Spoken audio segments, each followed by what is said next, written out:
This is Carl at National RV Detroit, and I'm going to walk you through this 2021 Sandpiper. Now this is not a sales video, this is not a slick presentation video. This video is just to show people who purchase this or are thinking about purchasing how it works basically. It doesn't go into 100% of how it works, but I go over all the high points, and let's get going here. This is obviously a fifth wheel trailer. It has a ground control 3.0 self-leveling system. I'll talk to you more about that when we get to it. There's going to be an outside panel, and then there's going to be a touch panel inside the trailer to operate this. If we go to the back here, it has a grill on the back, like right there. And if you look under here, that's a quick connect fitting for the LP system. So the grill will plug into that quick connect, and that's where it'll draw LP from the tanks.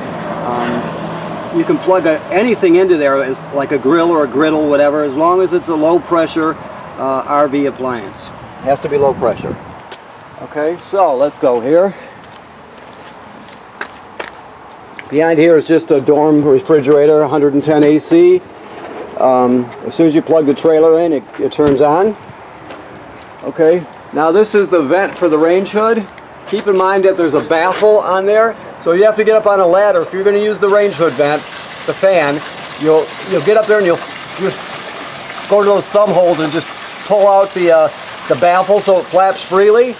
All other times you have it shut. If you're traveling or in storage, push it shut. But if you're going to vent, you want that flapping freely. Okay, and of course you have a power awning with LED strip. That slide out right there is just a standard Lippert through the frame slide out. This one here is a Schwinn-Tech slide out. You can tell by the gear tracks. Schwinn-Tech is owned by Lippert now, but people still refer to it as a Schwinn-Tech, just so you know. Okay. Let's see. Outside speakers, of course. Your stairs, you can adjust the length of the legs by pushing this lever up here and then sliding them up and down and adjusting them to the terrain. Alright. A spray hose will go into here to spray things off. That's a quick connect. That's power, of course. TV hookup and power. This here is the battery disconnect. So I'm going to shut this off. So if you want to shut off the battery to the trailer, you can just turn this to the off position, right? Otherwise, you have it on. The only time you're going to shut it off is when you put it into storage. That way, the phantom power, like the carbon monoxide and the LP gas detectors, won't draw the battery down, so it'll last in storage a lot longer. But when you're not in storage, you always want it on, because your tow vehicle will charge the battery, your power converter will charge the battery, so you always have it on unless you're in storage. This is a solar charger controller. You can see the pictures of the solar panel itself, the battery. Right now we got 13.6 volts. You can see the arrows and everything. You sort of have to look it up close. I don't think you can see it very well through this, but that's where you would monitor it. Okay. Okay, let me see here. These are propane tanks, 2 30-pounders. Automatic changeover regulator here. So this is not a tank selector here. This is just a gauge. You point this indicator at this tank and at this tank. It's still green here, so they both have LP in them. If it was to show red, it means it's empty, that's all. So it's going to draw this tank down and then this tank down and go back and forth with it. So when you hear it switch over tanks to another one, you could always get the one that was being used refilled. Alright. So this is pre-wired, so you know, for backup camera, or not backup cameras. It's pre-wired for a backup camera, but this would be, I guess, a traveling camera. So there's one on each side, and probably, let's look back here, and there's also one that goes over the door if you want it, and of course the backup camera in the back. So this is pre-wired. Yeah, the cameras plug in, so just keep in mind you can upgrade it if you choose to. So in here is your battery. This is your ground control automatic leveling system. This is the outside controller. So just all you have to know to light it up, to turn it on, you push both arrows up at the same time. See how it lit up? And then you would just auto level it. Now, auto hitch height is what you do when you retract it. It remembers the last hitch height. So it goes like this. You pulled up, you're back in your campsite. Now you lifted up your trailer and unhooked your tow vehicle from it and pulled it away. Then you come here and you push auto level and it'll auto level it. The hitch height is the last hitch height before you auto leveled, right? So it always remembers one time. So theoretically, you should be able to push hitch height that'll retract all the rear jacks and adjust the front to the right height, so you should just be able to slide right underneath it.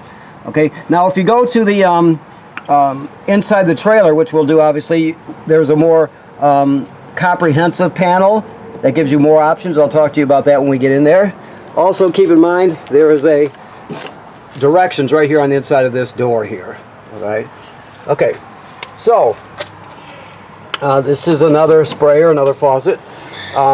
You have a filter housing here for a carbon block filter. It takes the chlorine out and some of the sediment out. It's not reverse osmosis or anything that dramatic, but it does clean up the water quite a bit. Okay, and if you want to use the filter, you have to change it every year. So there's not one in here now, but there's one inside the trailer to use if you want to. So you'd put it in when you de-winterize the trailer in the spring, and then when you winterize it in the fall, you toss it out.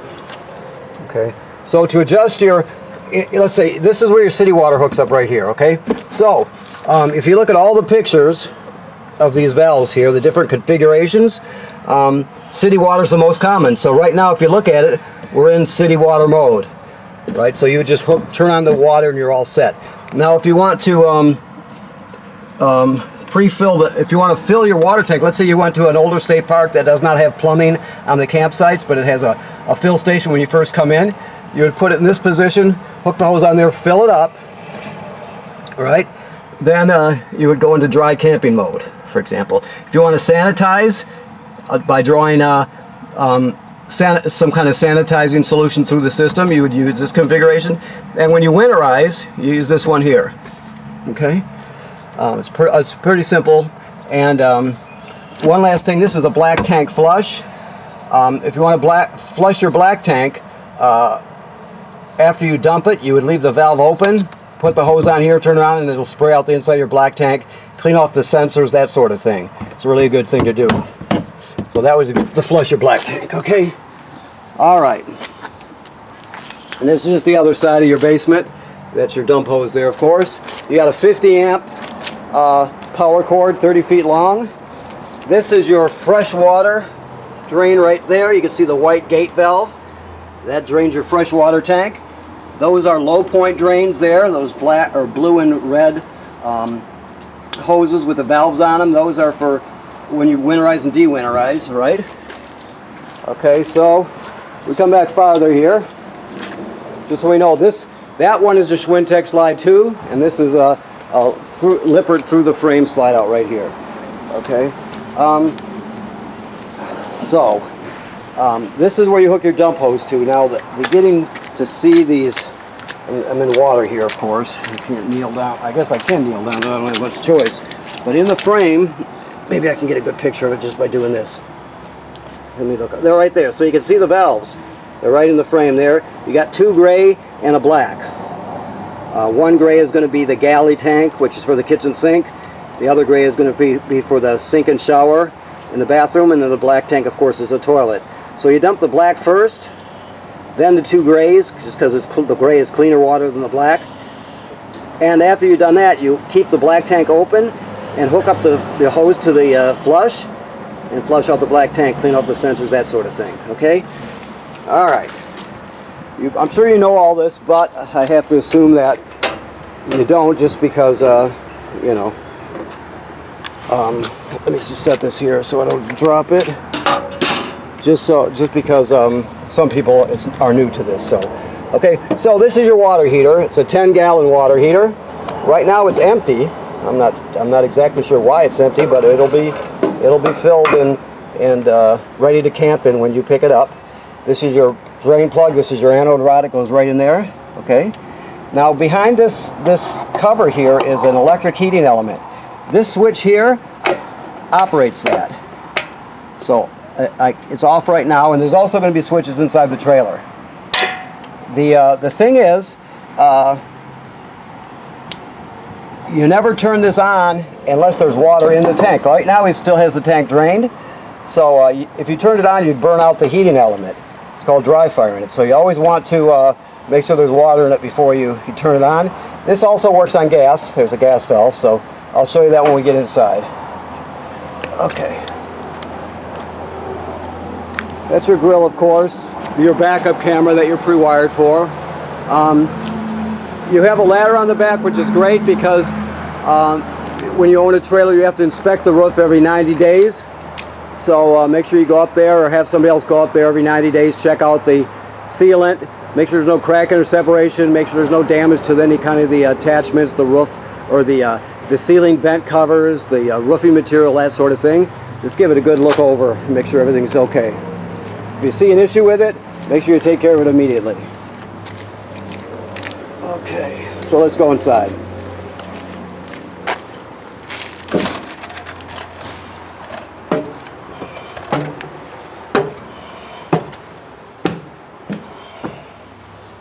Okay, so here we are inside.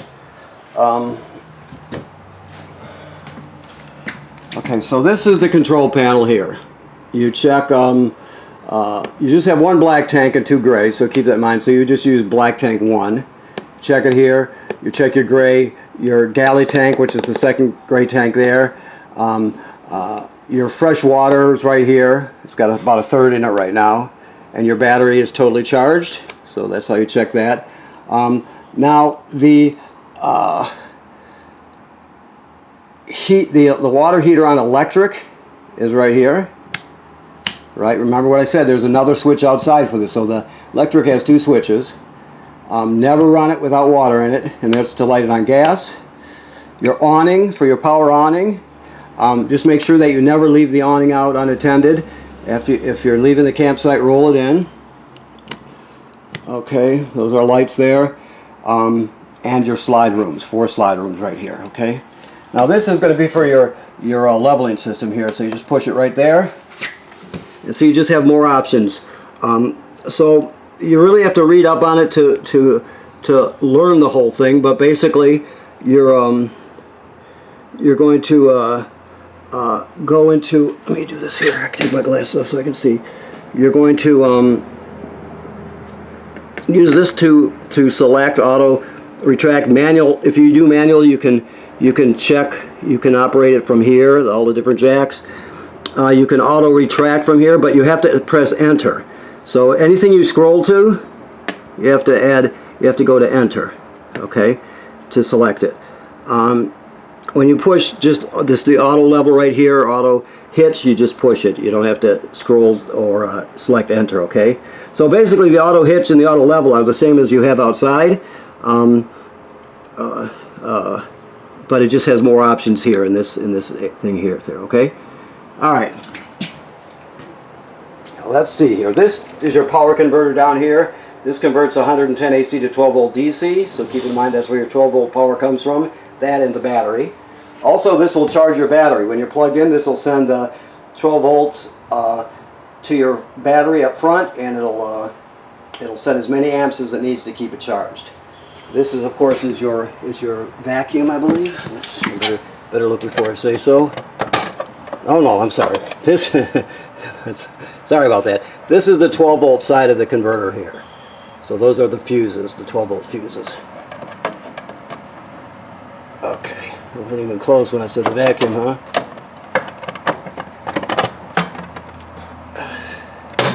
Okay. All right, so let's see here. Your refrigerator is always make sure you keep this thing to keep the doors locked or shut, I should say, and the drawer. Okay. Also, this is your thermostat here, so it's very simple to You just hit the mode bar right there, it lights it up, and then you scroll through. Fan is the air conditioner running without the compressor, so try to always run the fan on auto and the air conditioner on auto, like that, high auto. Of course there's heat and there's off, but always select auto for the fan speed if possible, or for the fan operation anyway. This is all your stuff here, all the literature for it and that sort of thing. Okay. Alright, so this is the microwave. Works like any other microwave. The vent, 2-speed vent, and the light is added on, is part of the unit. So remember I told you about the baffle outside, that's important. Your range, always keep the cover shut when you're traveling. This is the sparket. You turn this clockwise. Let me see if he's got the gas turned on. Yes. So there you have it. It's that simple. The oven knob is all the way here to the right. It's a little bit different. At the bottom all the way back there is a pilot light. So you can see it sparking there. So what you do is you go to pilot and depress it. You keep it depressed through the whole procedure. You spark this till the light's down here. After it lights, you still hold this in for another 10 seconds to heat it up. Go to operating temperature. Works like any other oven. When you shut it off, the flame goes up, but so does the pilot light. So you have to relight the pilot light each time.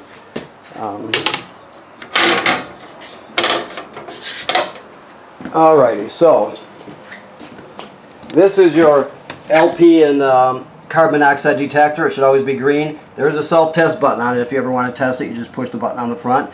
Obviously, if it goes off, you take everybody outside, leave the door open, shut the gas off at the front, and figure out what's going on. Alright. So, sink and shower work like any other sink and shower. This has a power vent here for your roof vent here. Always use the vent with the shower to pull the humidity out. RV toilets can't be run dry. By dry, I'm talking about the black tank, which is directly below. So what you do is after you've hooked up your water and your power, you come in here with your toilet chemical, you step on the flush pedal, water comes swirling out, you put about a gallon or so or more in the tank, and a dose of your chemical. So you never use it dry. Otherwise the smell will be very bad, and it can get clogged up too. So make sure you always have water and chemical in it when you start using it. Okay. Bedroom. You have a second air conditioner here. That's why it's a 50 amp system. Works the same as the other one. Okay. You have some storage under the bed, of course. You've got TV hookups here. This green light is a signal booster. Keep in mind you can shut it off if you want, but if you're using the antenna, you have to have it on or you won't get a good picture. Okay. Alright, so let's work back, see if I forgot anything. Well, I guess I did. I didn't even get upstairs yet, did I? Okay. So, this is a televator. The button is right here. Whoops, where is that? So, there's your TV down out of the way with the televator. Your fireplace. There's a remote for your fireplace and for your sound here. I haven't seen it yet, but it's around here. Some people leave them in the bag, even though they're supposed to be sitting right here. But okay, so basically I'll just talk you through the fireplace. There's a remote for it, or the buttons are right here. So there's a timer on it. You can set it to turn on and off whenever you want. There's a fan speed, off, high, and low, to set the fan on the space heater, to how much air you want blowing out. Thermostat, of course. You could change the appearance of the fire by pushing the button, appropriate button, and it'll change colors. All right. Now the sound here, you can play DVDs and CDs. You can stream off this USB port right here. You can hook up wirelessly with Bluetooth and stream from your phone or tablet. You've got speaker zones, A, B, and C here. A is in the main area, B is probably the bedroom in the back, and C is outside. Okay, so there's a lot you can do with it. Of course, that's all passed through your TV.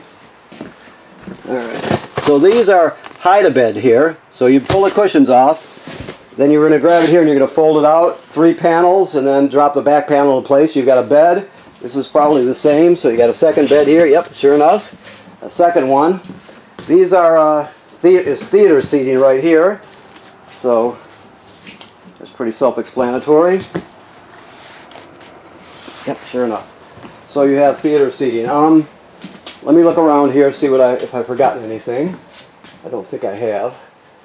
Okay. All right. So first, I want to thank you for purchasing your trailer here at National RV Detroit. Second of all, remember what I told you about inspecting your roof and seals. That's very important as a trailer owner. Make sure you do that every 90 days, and if need be, have it touched up or repaired. You know, you can get low branches can damage it, road debris flipping up there, and sometimes just from it shifting down the road, the seals will need to be retouched up. So make sure you keep that in mind. Okay. All right. Thank you very much, and if you have any issues, you give us a call. Okay. Thank you.